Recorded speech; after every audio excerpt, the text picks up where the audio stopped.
Hello fantasy fans, and welcome back to Thursday Night SmackDown. As always, we want to thank our sponsors, Jameson Whiskey, a high-calibered whiskey made only for the highest caliber of man. Nick? Well, Scargasm, let's start it out with, tell me, what's going on with this outfit? What are we doing? Are you Kung Fu Bob now? What's happening? Oh, well, check this. So all week, it's me, guys. I know you couldn't see me because of the camo and all, but all week I've been scouting out Ben. I've been hiding, I've been watching to see what kind of moves he's making, who he's picking up. I've got some good intel. It's definitely going to contribute to my W this week for sure. He even walked right by me at one time, didn't notice. Well, that's going to happen when you're dressed like a bush.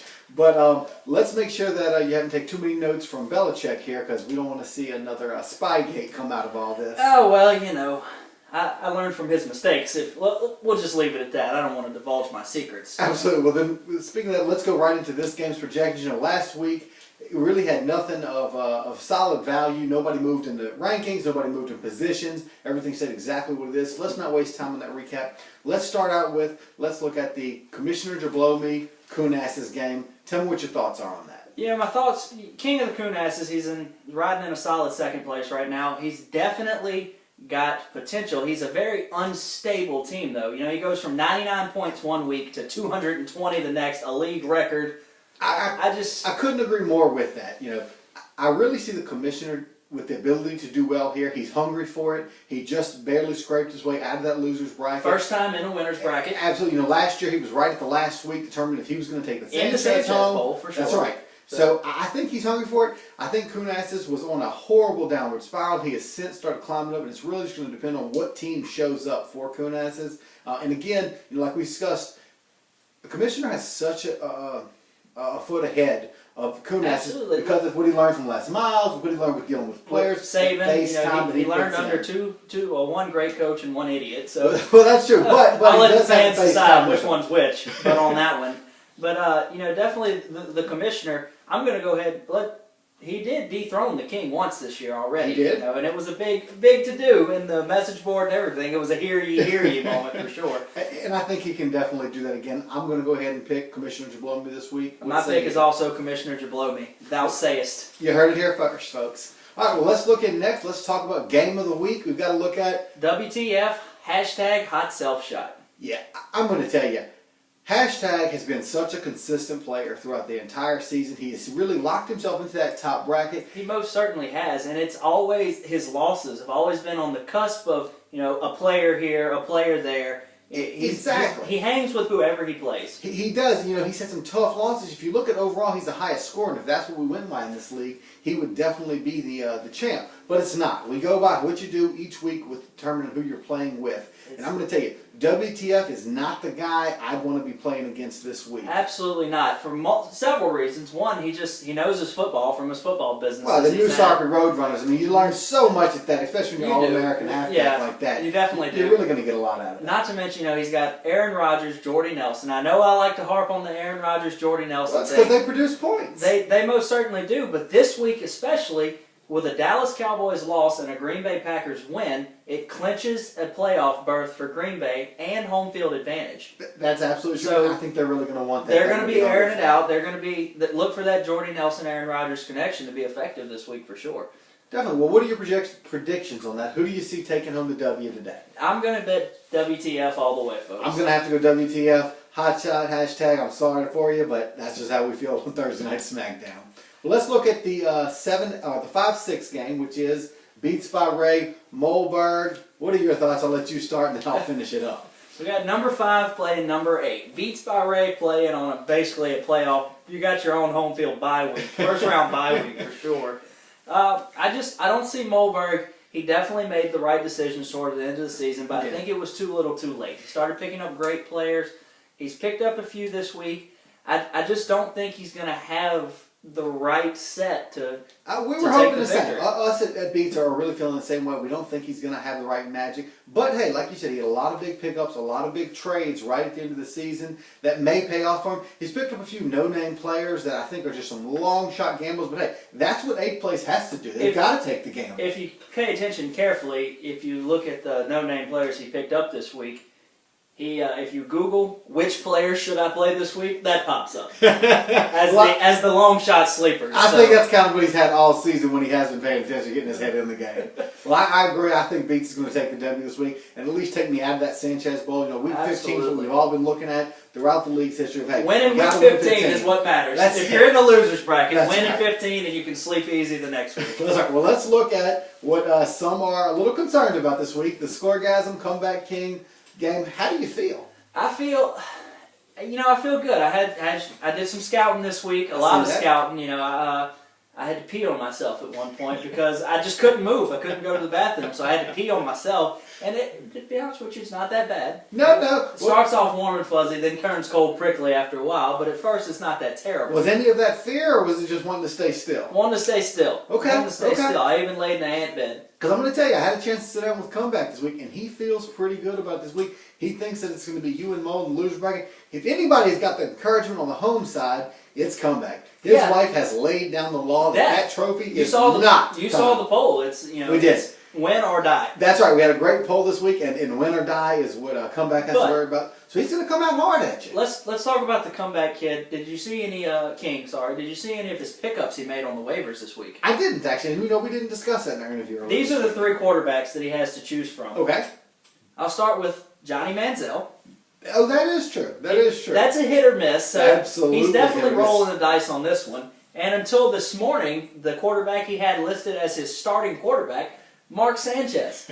The guy who the last place trophy is named after, yes. He's playing this week. I really believe he's going to start him. I think he picked up Manziel, and I'm going to tell you. He picked up Manning too. Eli Manning, that's who's in his starting spot now, but I'm pretty sure he's going to go back with Sanchez. I think he's got right to. Sanchez to the Sanchez. That's right. But I tell you, one thing about we've learned from waiver pickups is, a lesson that's been taught over and over again is, don't pick up on the waiver wire unless you're ready to play. So, you take that long shot on Manziel, who is a great quarterback. Absolutely. Rookie in the league, athletic. He's got a height issue that I think a lot of sportscasters are worried about. Him and Oob are running that height race together. That's right. Neither one of them see over the line. But hey, Oob wasn't throwing the ball. So that's right. He was scoring touchdowns. That's right. That's right. So I think I'm going to have to go. Actually, I'm going Comeback this week. Scoregasm. I'm sorry to tell you. I understand that. I'm going to go Scoregasm, but another thing I'm going to go ahead and point out now, because it's really too late for him to make a decision in the receiver category, is just like Green Bay, you have the Denver Broncos that are playing for playoffs right now. That's right. A Denver win with a couple other losses guarantees them a spot in the playoffs, not necessarily home field. They have to win 2. That's right. Out of the next 3 to get home field advantage, but I have Emmanuel Sanders on my team. He has Demaryius Thomas, who is fighting a hip injury right now. Correct. So and Eddie Lacy fighting a hip injury as well. So that's definitely going to play His into effect. 2 big point guys for him that if he doesn't get something out of them, or at least get another trade in before. And the Demaryius Thomas points he's going to lose are just going to be transferred over to Emmanuel Sanders. That's so I feel exactly great right. about this week. Multiple Scoregasms all the way, folks. Okay. Sanchez Bowl next week. Mollberg. Comeback King. Okay, well, you heard it here, folks. We'll see what happens at the end of this week. Let's go ahead and move into mail call section of our mail call. Tonight. My favorite. Let's hope the screeners do a little bit better this week. Absolutely. Did we fire that guy that couldn't read? I did. Okay, good. Glad. All right. From Paulie D in the Jersey Shore. No, neither of you... He can't spell. No, neither of you losers are taking home the money. But if you did, what would you spend it on? Be a sweet spray tan if it were me.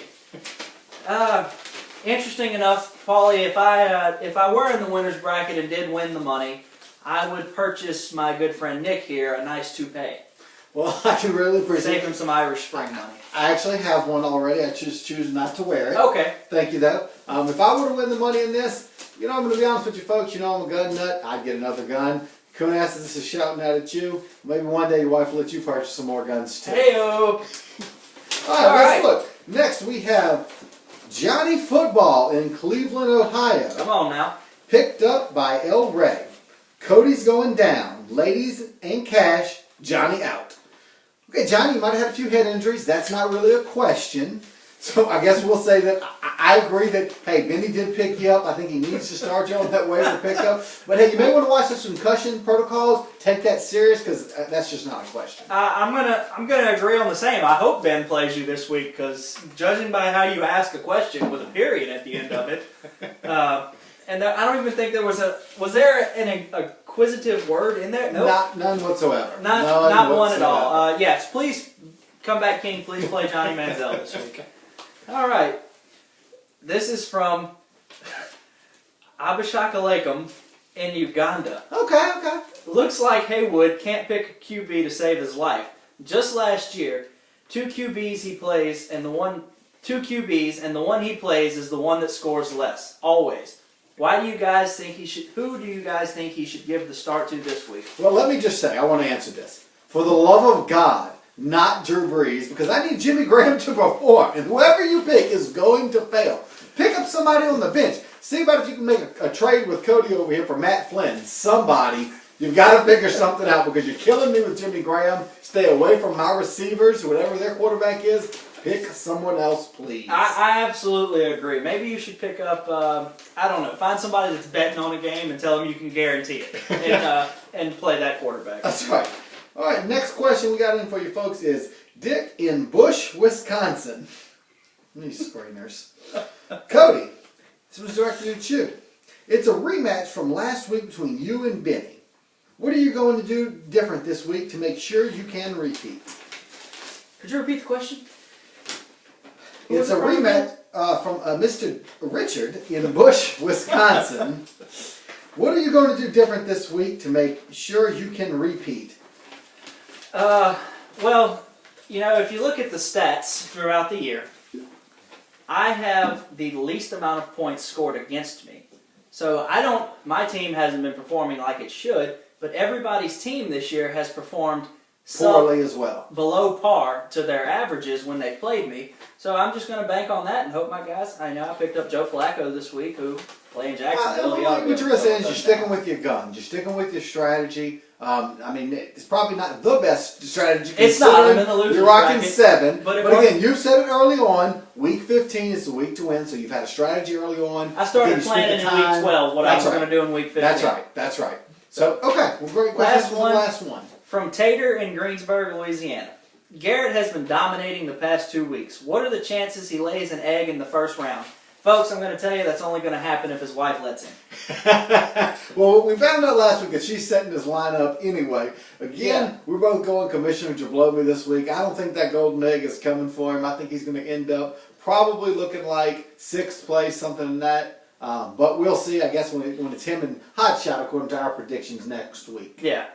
Well, folks, let's talk about tonight's game. Absolutely. It's a chilly weather out tonight, but that's not going to be in effect. We're in Edward Jones Dome in St. Louis, Missouri, which is not cold in there. It's not. It's going to be a nice 75 degrees within, no wind to worry about, so you can really air out those arms, see what these quarterbacks have. A lot of people still fighting not for to mention your position. speed guys are better on turf. Correct. Absolutely right. There's been a lot of controversy within this stadium. As everyone is aware, they have to keep a top 10 rating